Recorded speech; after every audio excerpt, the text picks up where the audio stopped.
Starting with news from India, India continues to battle the devastating second wave of coronavirus. In the last 24 hours, India has recorded over 362,000 new COVID infections.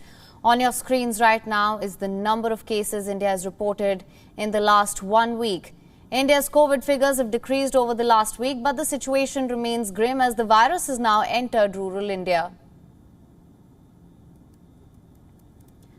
Now, talking about COVID mortalities, India reported 4,110 COVID-related deaths in the last 24 hours. Even as India's COVID infection figures have reduced, the mortality numbers remain more or less the same. Over 258,000 Indians have lost their lives to the pandemic until now. India has also ramped up its testing capacity exponentially since the pandemic began. From 2,000 daily tests in March to 2002, over 1.8 million as on the 12th of May. In the past 2 weeks alone, there have been days when the number even exceeded 190,000 tests a day. But compared to other countries with high caseloads, India's testing still remains underwhelming. While there has still been no national lockdown, governments in 16 states have put a complete lockdown in place. In New Delhi, the ongoing lockdown has been extended till May 17th.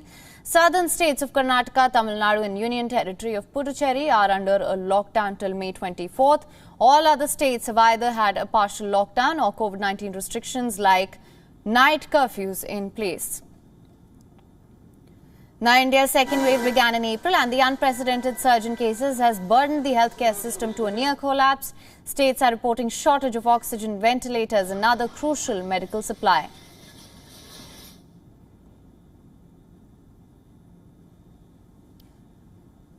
Now, the world is under the tentacles of COVID-19 pandemic. India is one of the worst hit nations in the second coronavirus wave. There has been an outpour of support and solidarity for the Southeast Asian subcontinent all over.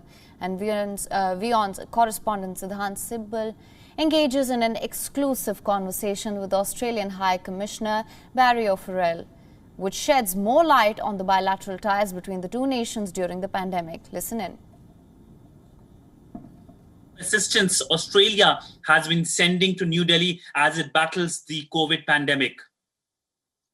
Well, thanks for this opportunity. I'm proud that Australia is standing with other countries alongside India as it battles this second wave. And last week, I was delighted to see the first essential supply of medical equipment arrive in New Delhi from Australia. The first chartered flight from Qantas brought more than 1,000 ventilators in addition to oxygen concentrators. And it was great to see them immediately handed over to the Indian Red Cross for distribution.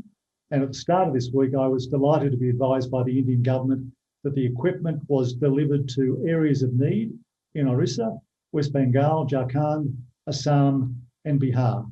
And I want to congratulate all those involved with the obvious speed with which it came off the plane through customs and arrived in those states to help COVID patients. And we can look forward to more of this because a second flight carrying additional essential medical supplies will arrive in Delhi later this week. WION is now available in your country. Download the app now. Get all the news on the move.